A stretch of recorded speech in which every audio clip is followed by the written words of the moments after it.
Hello and good day. I'm Kagan and this is Rocket Boom. Time for a status update on the Middle East.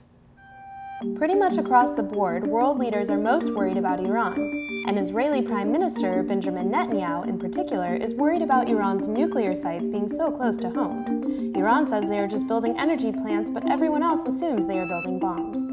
Third verse, same as the first. So, as a preemptive measure, Israel would like to attack and destroy Iran as soon as possible. In response, Iran announced they don't like that kind of threat and as a result may take preemptive measures themselves and strike Israel first, noting that they would very much like to and that they have the wherewithal to completely level the entire place. This comes at a time when Israeli supporters fear that the US won't jump in to help save the country. Does anyone else find it interesting that Iran's Ahmadinejad, Netanyahu, and Obama were all in New York City this week in the UN building in the same room? While not suspected of having nuclear weapons, Syria has the spotlight and its problems are extreme. With between 25,000 and 30,000 killed and over 1.5 million displaced, the turmoil is spilling into neighboring Lebanon and Turkey, causing division in ideals throughout the region.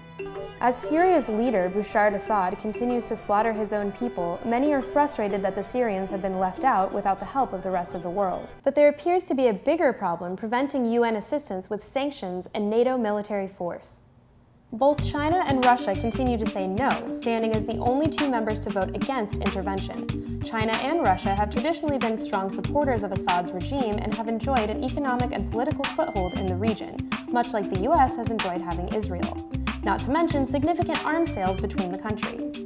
If Iran and Israel do get into it, it'll suck for Syria, Egypt, Lebanon, Saudi Arabia, and Turkey, not to mention the rest of the region.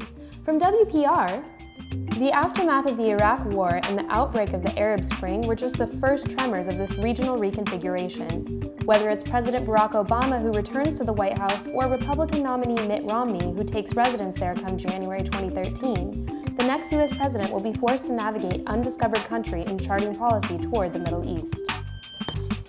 Pro tip: a people free to choose will always choose peace.